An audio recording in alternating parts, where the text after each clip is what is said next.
we wanted to move on to the opening chapters of Melachim. So in the opening chapters of Melachim, you offer two approaches for the understanding of the Avishag story. What are the perplexities regarding the opening narrative of Kings, and what are the two approaches you offer to make better sense of all the details and peculiarities of these opening chapters? Okay, so the Book of Kings, chapter 1, opens with the end of David's life. And we open and we read that King David is old. They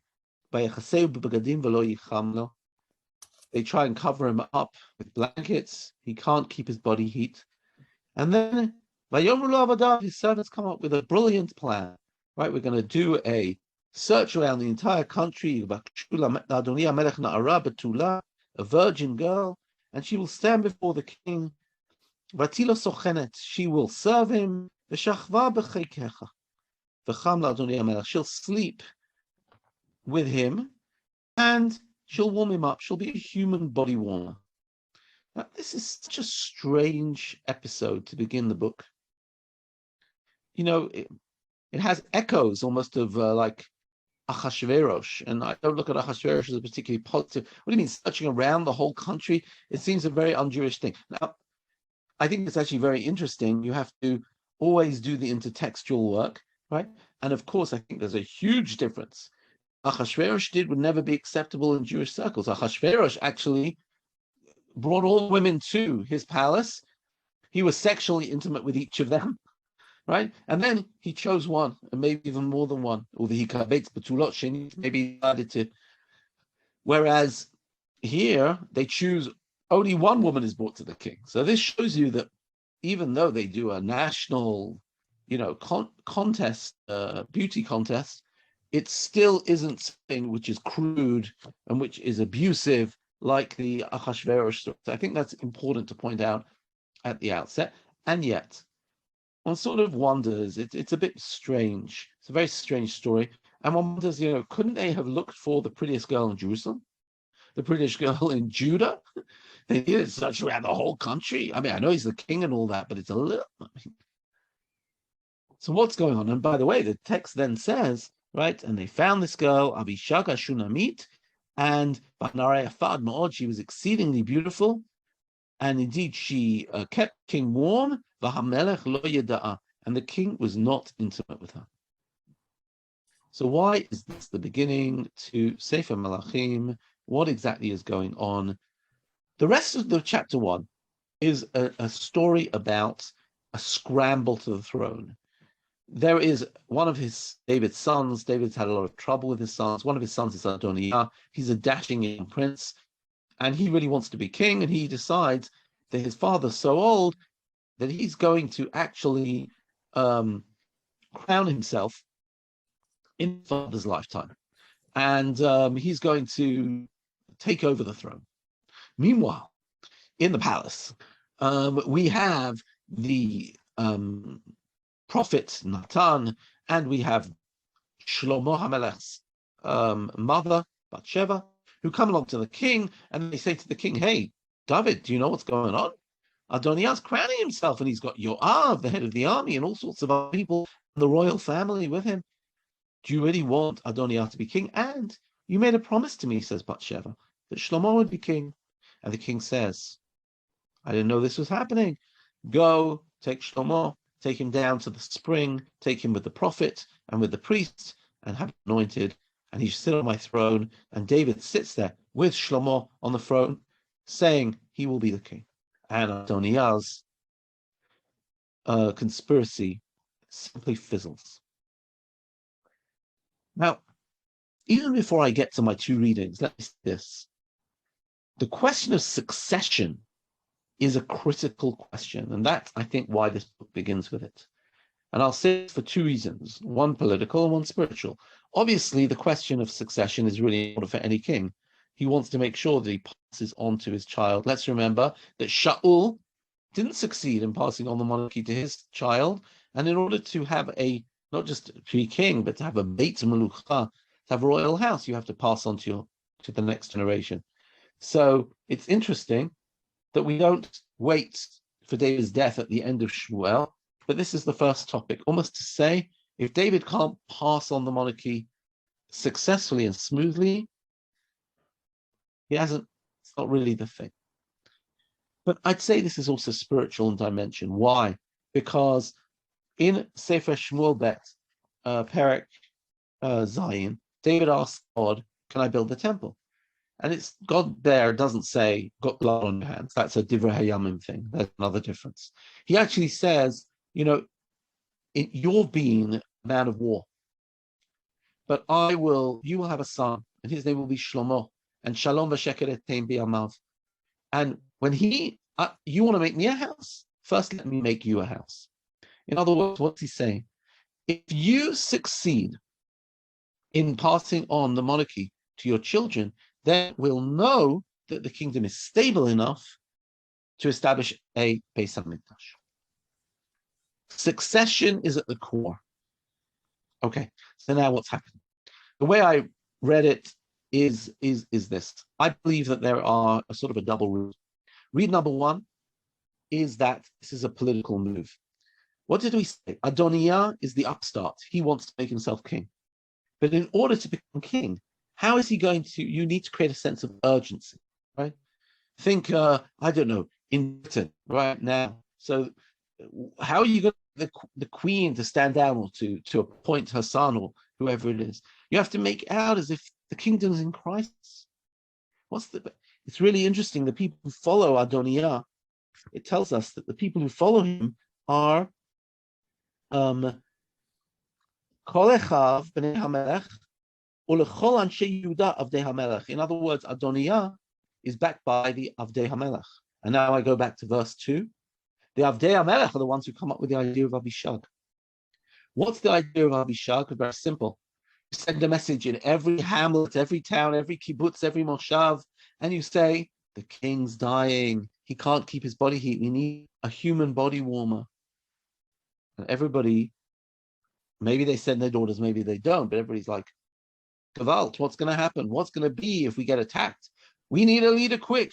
We're vulnerable. And Adoniah, the gallant son, says, you know what? I wouldn't do this in my father's lifetime if it wasn't so dire. But everybody knows he's dying. I'll step into his place. In other words, this is part of Adoniah's election campaign. That's read number one. And then we read the whole story as a political intrigue. Second read is a spiritual read. And the spiritual read, and the key word here is v'shachva b'chekecha. Because if you remember the story of David and Bathsheba, David took another man's wife, and when the prophet wanted to rebuke him in Shmuel Bet, Perek Yud Bet, he gives him the example of the rich man and the poor man, that there was a poor man, and he had a sheep, and his sheep, he had this pet sheep. And the phrase used there is, they actually uses the phrase, and he raises her with his children. She eats the sheep eats his bread over chaykot and keeps him warm at night. Sleeps sleeps cuddling up with him. In other words, suddenly I hear this phrase. Intertextually, I say, I've heard that phrase before. It's David's sin, and then I remember this is the only story, the David and Bathsheba story. And this story, chapter 1 of Kings, these are the only two chapters we have three people coming together, David, Nathan, and Bathsheba. And Bathsheba says, you made an oath. All the Mefarshim say, what oath? And you look in Radak, you look in the Mefarshim, they will say, I'll tell you what the oath was about. The oath was that Bathsheba said, if, their first child, the child she got pregnant with, died. And she says to David, and David says, I want to marry you, I want to remain married to you. And what does she say? She says, well, that's a pretty bad idea, because if I ever do have a son, if he lives, everybody's going to mock him and say, you come from an illegitimate relationship. So what did David say? David said, I promise you that Shlomo will rule after me. What this puts into mind is the sense that there is a story behind this story. And that if you look at the story of David ever since the sin of Bathsheba, David has taken a back seat. David hasn't been able to ever rebuke his children. When Amnon rapes Tamar, David remains quiet. Why? Because what's he going to say? David will say, Amnon, what did you do? And he'll say, and what did you do with Bathsheba? When Avshalom kills Amnon, he doesn't say anything. Why? Because what's he going to say? He's going to turn around and say, why did you kill your brother? And his son's going to say, and why did you kill Uriah? You're not so clean, Dad. David is a broken man. If you read through, a lot of people don't get there. You read through Shmuel Bet, you see David suffering in a way. The Abaranel says it so beautifully. He says, David chata harbe, v'kilaton sho harbe, v'chazar b'tshuva shlema. David, and we meet David here in chapter 1, and he's a broken man. The man who was so virile, he couldn't keep his hand off a married woman, now has the most beautiful girl in the whole of Israel in her bed. He's unable to consummate the relationship, or so it would seem. And now he lives up to his responsibility to Bathsheba, the woman whose life he sort of ruined. And now he remains true to her, even when it's the unpopular choice, even when the strong men in his kingdom have a different view. So this is about loyalty. This is about witnessing a David who's been through a very harsh life. And it already sort of like, to my mind, surfaces the question of what happens when you abuse your power. What happens when you don't follow the law? We see this broken David and we say to ourselves, hold on, this is the Book of Kings. And it's going to be about kings who make sins. Well, David would be a good case in point. Look at David, right? If you want an example of somebody who slipped up, who made a mistake, who abused his power, and look at the trials and tribulations that he went through. It's quite a tale, and a very, very cautionary one at that. So those are the two levels: the political, the spiritual. Those are the two ways that I read this story. That's chapter 1 of my book. And let me maybe just finish by saying a spiritual point. I mean, always the question is whether you can even separate those two layers. The TaNaKh, in many ways, is a political book, but it insists that political choices have spiritual importance, has spiritual significance. And this is one of the most beautiful aspects of TaNaKh. And I think it's one of the aspects which appeals to me, because I think, especially as living in Israel and having been able to live with the blessing of a renewed Medina Israel, I look at these stories and I think constantly, what are the lessons of the past? Apart from the beautiful way that we can walk around our country and, take a look, and we can go visit Israel, and we can take a walk in Ir David and imagine these events, and stand on the roof in Ir David and imagine what David was peering at. We're living history. We're living the reconstitution of our nation state, and we can see our leaders taking choices and them having spiritual impact. And therefore, for me, it's very alive. It's very alive.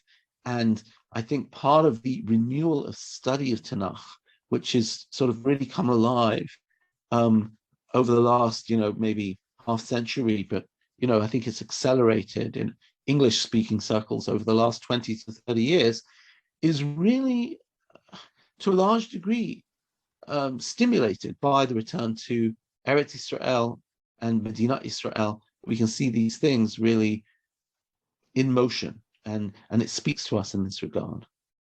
So absolutely, and I think one of the reasons why these stories resonate with people is that most stories of other cultures or other religions, they put the people in the story on like a pedestal, almost, where they're saintly or they're supernatural or they're above reproach. And in Judaism and in TaNaKh, we see constantly like the humanness of these people and what they're going through, and it's so relatable.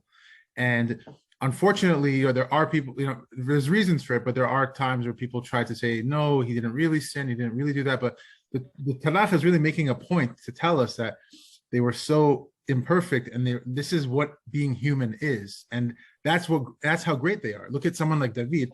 Any king who is going through, he can kill Natan HaNavi technically if he wants to and silence him. That's what a king would normally do. But in the TaNaKh, we have the greatest king of Israel who says Chatati, who admits that he sinned and he's willing to do teshuvah, and he writes Tehillim and all these things. So it's an amazing thing, because it's often ignored and overlooked by people that we come from these kind of leaders, people who take accountability for their actions. And it's not about covering up things. It's about owning, like the Torah vilifies the Jewish people constantly. It's constantly pointing out of our flaws. And to me, that's one of the most beautiful things, because it's not trying to hide anything. It's not sugarcoating. So thank you for that. That was a great explanation. So moving on.